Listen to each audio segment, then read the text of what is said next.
This lesson is on wood properties and stock breakout procedures. I will start with why wood warps. Simply, there is a gain or loss of moisture content. Wood is made up of a series of concentric cylinders or growth rings. These cylinders consist of irregular shaped tubes that A. support the tree and B. transport nutrients. When wood absorbs or loses moisture, the tubes expand or contract, causing the wood to swell or shrink. In this picture of a slice of wood, you will notice two main areas. First, sapwood, and second, heartwood.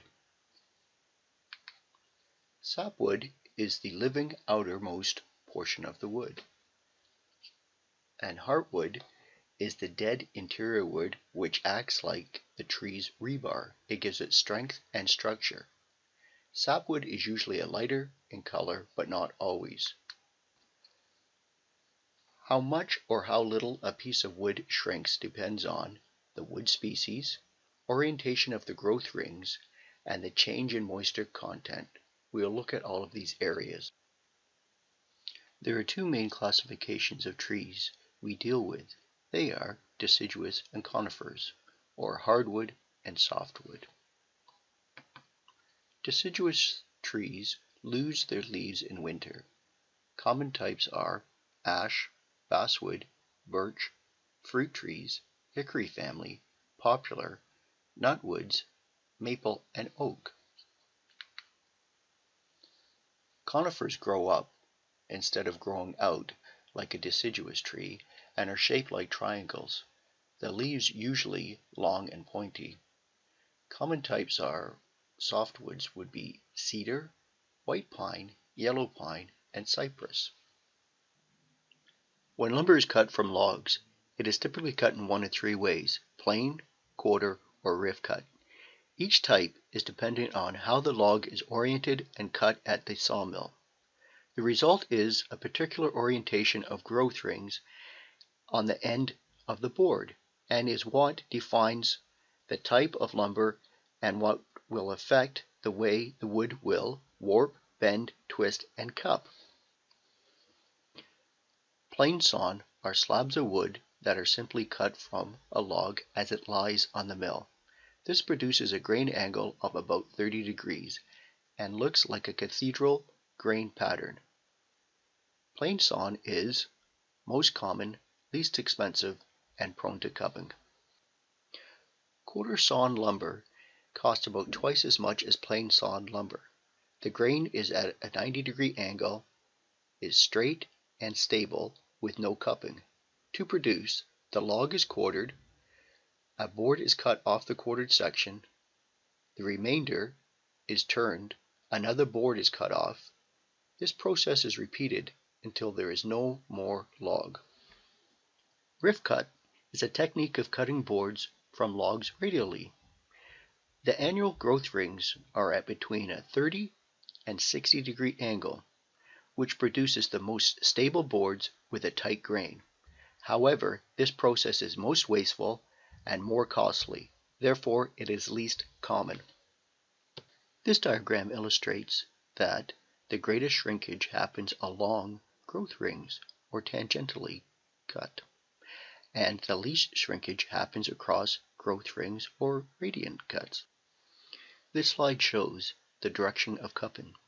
There is a bulge at the heartwood and a cupping effect towards the older wood. A board can have a bow, crook, kink, cup, or twist warp. FEWTEL spells feudal, which is an acronym woodworkers use to remind themselves of the order in which they process wood from rough sawn lumber to finished parts. Following this particular order will result in you handling wood in the most efficient way, reducing tool setups and minimizing the amount of time you spend moving lumber around the shop. Yes, there are other stock breakout procedures. However, the feudal system is easy to remember and use. There are 6 letters and 6 steps. In the teaching environment, the feudal system provides students an opportunity to use a variety of woodworking machines while breaking out stock. Also, another benefit is the feudal system helps to eliminate lineups at machines. The reason wood properties was introduced first was to provide a level of understanding as to why wood warps. This information is important for woodworkers as they need to decide which side is the face side and which edge is the face edge. We begin by examining a piece of wood, looking for flatness. If there is cupping, the face side will be the concave or the curved in side. Same is true for the face edge. The convex side curves out. Selecting the face side and the face edge is important so that the woodworker can maintain stability of a piece of wood being machined. Wood cannot be allowed to rock or move in any way when using woodworking machinery. Loss of control of wood due to movement creates a dangerous situation. Marking the face side and the face edge, as illustrated, the looped face side mark shoots off the face and joins the face edge mark, which looks like an upside down V. The 6 steps of the feudal system are: F.